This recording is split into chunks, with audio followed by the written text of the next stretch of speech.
Oh, that was amazing.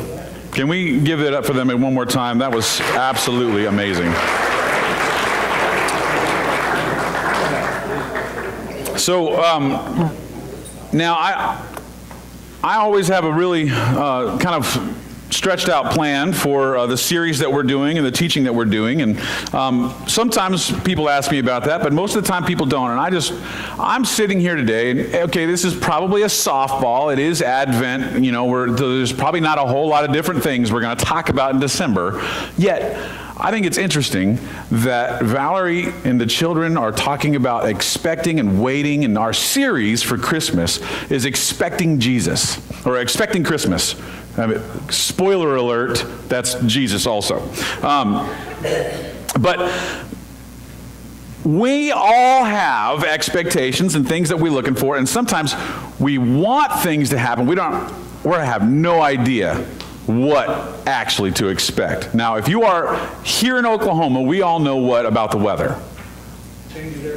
Changes every 5 minutes. Took the words right out of my mouth. I couldn't have said it any better myself. We know that the weather can change like that. How many of you get the headaches when the storm fronts come through in the spring? Y'all? Yeah. I know we're going to have a good thunderstorm if my head is killing, right? We know how to expect some things like that. But I read this story. I don't know if it's true, but it's pretty funny. In the Great Lakes, the chief of a Native American tribe was asked by his elders if they could consult and figure out what the weather was going to be that winter. Is it going to be cold, or is it going to be mild, or what was it going to be?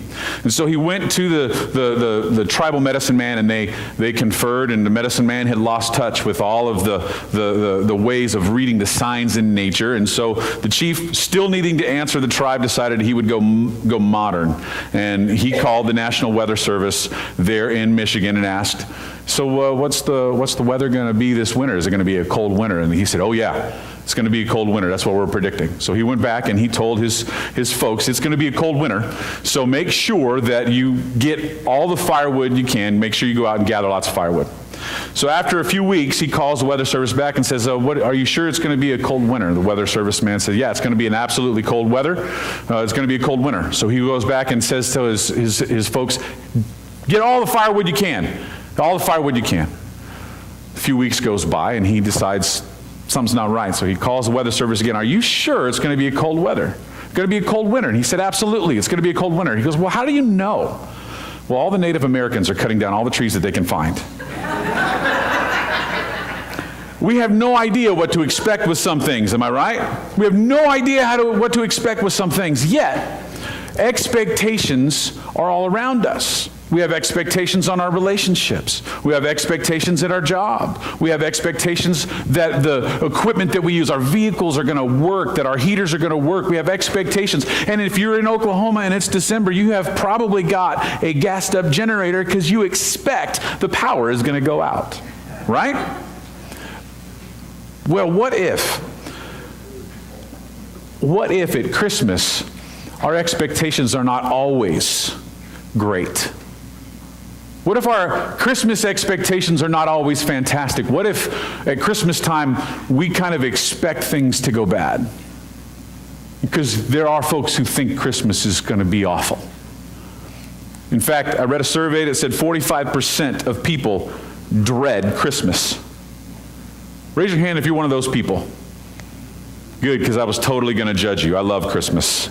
I love Christmas. But here's the thing. It is probably one of the most stressful times of the year, because what we expect with Christmas is a whole lot of things, right? Here's a list of some of the things, according to Psychology Today, that cause stress and depression during Christmas. Busy schedules. How many of you feel like you have not been able to rest since Thanksgiving ended? You were with me, just going. How many of you feel like you are forced to be joyful at Christmas? So you don't actually have a choice, right? If you are not joyful, something is wrong with you. It is Christmas, right? That is actually a point of stress for people. What about reminders of loss? When the holidays come around, there is always somebody missing. And those reminders of loss bring back that pain. They bring back that loss, and we remember that. We expect to be commercialized, and the real meaning of Christmas is gone. How many of you have been seeing Christmas decorations and Christmas commercials in the stores since November? It's almost like Christmas means someone's going to get our money. How many of you expect a credit card bill on January 1st? We know it, and some of us even save for it all year long, knowing that when Christmas comes, we're going to have to pay some bills. People expect to be lonely at Christmas. They expect to be faced with failure in their lives. At the end of the year, they're looking at goals, things that they didn't achieve, and they're expecting to have that kind of self-reflection be right in their face and it not be good. And inevitably, they expect financial stress. Well, Christmas has expectations. And it is probably a given, probably assumed, that when we come to Christmas, we're going to talk about Mary. We're going to talk about Joseph. We're going to talk about a baby being born, right? Well, there's some stories that revolve around Christmas that are part of the Christmas story and part of expecting this Jesus, this baby that was going to be born, that folks don't talk about much. And so this Christmas, this December, we're going to kind of dive into some of those stories. And so one of the stories we're going to dive into today is the story of Herod the Great. All right, and I'm going to pick apart a little bit of his history, but not until we read this passage. This is Matthew chapter 2, verses 1 through 18, and we're going to kind of leave out a chunk here, but follow me, and it'll be on the screen. Now, after Jesus was born in Bethlehem of Judea, in the days of Herod the king, behold, wise men from the east came to Jerusalem, saying, "Where is he who was born King of the Jews? For we saw his star when it rose, and have come to worship him." When Herod the king heard this, he was troubled. Pardon me. And all Jerusalem with him, and assembling all the chief priests and scribes of the people, he inquired of them where the Christ child was to be born. They told him, "In Bethlehem of Judea, so it is written by the prophet, and you, O Bethlehem, in the land of Judah, are by no means least among the rulers of Judah, for from you shall come a ruler who will shepherd my people Israel." Then Herod summoned the wise men secretly and ascertained from them the time the star had appeared. And he sent them to Bethlehem, saying, "Go and search diligently for this child. And when you have found him, bring me word that I too may come and worship him." After listening to the king, they went on their way. And behold, the star that they had seen when it rose went before them until it came to rest over the place where the child was. When they saw the star, they rejoiced exceedingly with great joy. And going into the house, they saw the child with Mary, his mother, and they fell down and worshipped him. Then opening their treasures, they offered him gifts of gold, frankincense, and myrrh. And being warned in a dream not to return to Herod, they departed to their own country by another way. Fast forward a few verses. Then Herod, when he saw that he had been tricked by the wise men, became furious and sent and killed all the male children in Bethlehem and in all the region who were 2 years old and under, according to the time that he had ascertained from the wise men. Then was fulfilled what was spoken by the prophet Jeremiah. A voice was heard in Ramah, weeping and loud lamentation, Rachel weeping for her children. She refused to be comforted, for they are no more. So this story, we hear about these wise men, right? And there's a song, "We three kings of Orient are," right? Why do we think there's three kings? Because there's three gifts. There weren't actually three kings. There could have been two. Could have been 12. Who knows? They have three gifts that they gave. And we don't really talk about what those wise men expected. We don't really talk about what Herod expected. We don't even think about them. We talk about what Mary expected. We talk about what Joseph expected, what the shepherds expected, what the angels expected, what they expected, what they experienced. But what about this Herod? Well, let me tell you a little bit about Herod, a little bit of background on Herod. Herod was paranoid. Herod built the temple, and he was an incredible builder. And all through history, Josephus talks about Herod as a builder and incredible things that he built. Even in the Gospels, the apostles, when they're walking with Jesus out of the temple, they marveled that, hey, check this out, Jesus, isn't this great? Look at what Herod did. This is an incredible temple. It's beautiful. So he was a marvelous builder, but he was a terribly insecure leader. In fact, his insecurity went so far that the rumor is that he actually sent 2 of his sons to be strangled and executed because he heard they were going to usurp him. They were going to overthrow him because he had their mother, he had their grandparents killed, their mother's parents killed. And when she argued, and when she fought against him because of it, he had her killed. And because the boys, the rumor was that they were going to overthrow him because of this, as a revenge, he had them killed. He was an incredibly insecure leader, terrified of losing power. And so his reputation preceded him. And so when we look at Herod and who he was, what is it that Herod expected? And what is it that the wise men expected? We only know that they're from the east. They could have been from Asia. They could have been from as far east as China. We don't know where they were from, only that they were from the east. And you have to understand this about the shepherds. They came from that far away, and when the star appeared and when Jesus was born and when this is taking place, there's a few years here that have transpired. It's been a couple of years. That's why the king Herod wanted to actually kill 2-year-olds and under, because the star had appeared for them 2 years ago. And so Jesus at this point is a toddler, not a baby. So what is the difference between their expectation? Now, let me ask you a question. How many of you have ever seen National Lampoon's Vacation?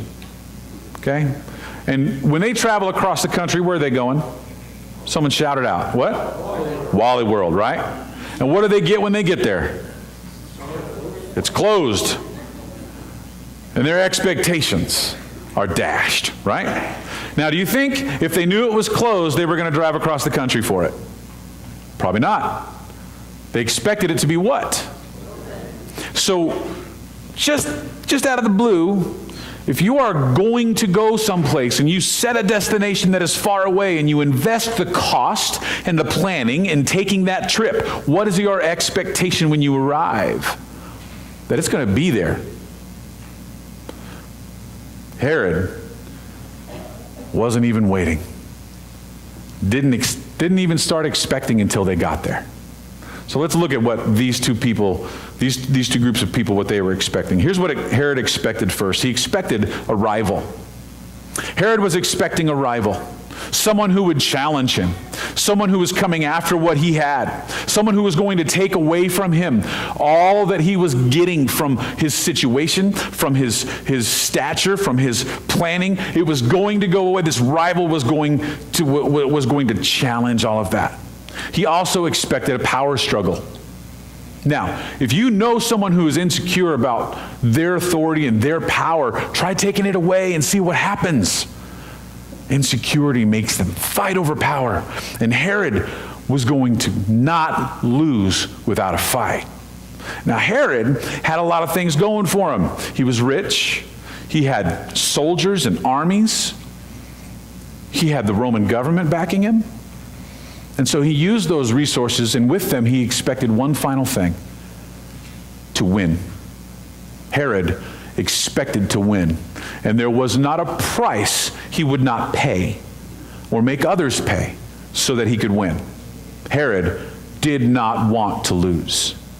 Now, those are some pretty lofty expectations. Now let's look at these wise men. What are their expectations?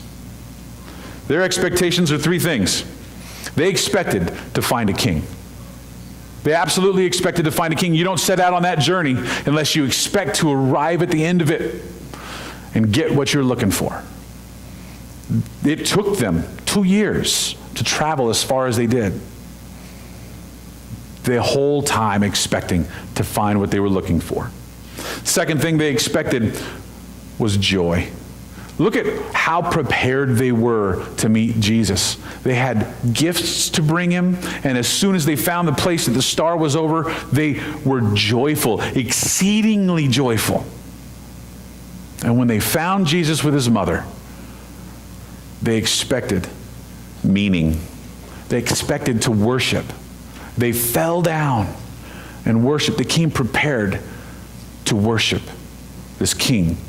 Now, look at the contrast there. Look at the different places these two folks are in. Herod expecting calamity, expecting bad things, expecting all that he had to be lost, expecting everything to be torn down, and these wise men coming from so far away with no idea but a star and a prophecy. They fully expected to find this Savior. They fully expected to find all that they did. So when it comes to Christmas, what are our expectations? What are our expectations for this? Well, I want us to centralize our own thoughts today on this, okay? Our expectations shape our reality. Your expectations shape your reality. In every part of your life, when you set out for something, when you set out to do something, to achieve something, when you set out to experience something, your expectations of what you're going to experience shape the reality that you receive. They shape the reality of what you experience. When surveyed in England, this is some of the stuff that I found, and this blows me away. 51% of the people in England surveyed said they agreed with this statement: the birth of Jesus is irrelevant to my Christmas. 51% of people who experience Christmas say that Jesus is irrelevant to it. Think about that for a second. Why are they celebrating then? Where's the meaning? What is it that they're expecting? 51% don't think Jesus is relevant to their Christmas. 54% said that Christmas is overrated. 54% people said Christmas is overrated. 61% agreed that Christmas is mainly for children. I'm a great big child, I know, but I love Christmas.